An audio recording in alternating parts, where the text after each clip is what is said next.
Dalam perjuangannya menghadapi kolonial Belanda, Kiai Ahmad Surur mendirikan perkumpulan Yong Berejama yang memusatkan aktivitasnya berbasis masjid. Kiai Ahmad Surur menyadari kaum muda adalah potensi yang harus digerakkan untuk memajukan dakwah dan pembinaan umat.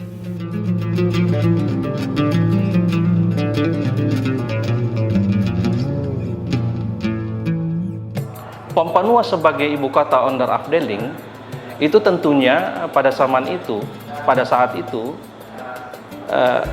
lalu lintas informasi cukup intensif. Apa yang terjadi di Makassar, apa yang terjadi di Batavia itu juga dibaca oleh tokoh-tokoh masyarakat, pejabat-pejabat Belanda di Pampanua.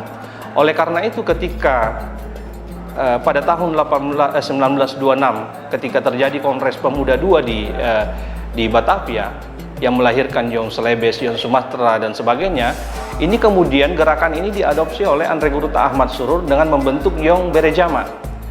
Kalau diistilahkan sekarang adalah remaja masjid. Yong Berejama inilah yang kemudian menggerakkan seluruh aktivitas yang berbasis di masjid. Andre Guruta Ahmad Surur berharap bahwa eksistensi Yong Berejama ini dengan aktivitasnya di masjid mampu menjadikan masjid sebagai titik epicentrum untuk menebar kebaikan di sekitar lingkungannya. Masjid menjadi titik pusat aktivitas sosial kemasyarakatan, dan ini yang dilakukan oleh Andre Guruta Ahmad Surur.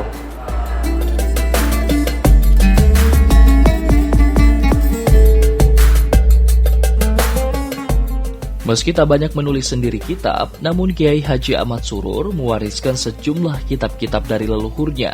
Salah satunya, Mushaf Al-Quran tulisan tangan ini. Mushaf Al-Quran ini ditulis pamannya, Ahmad Umar, pada tahun 1841.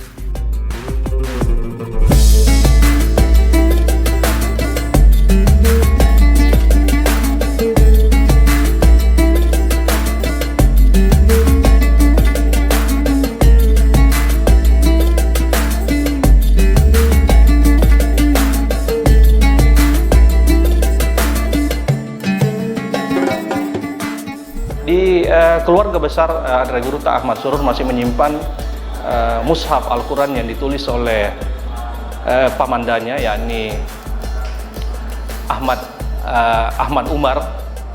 Al-Quran tersebut bertahun 1841, ditulis di Mekah. Kemudian juga ayahandanya meninggalkan beberapa catatan manuskrip berupa khutbah Idul Fitri, khutbah Idul Adha, juga tulisan tentang ilmu falak dan ilmu tarekat.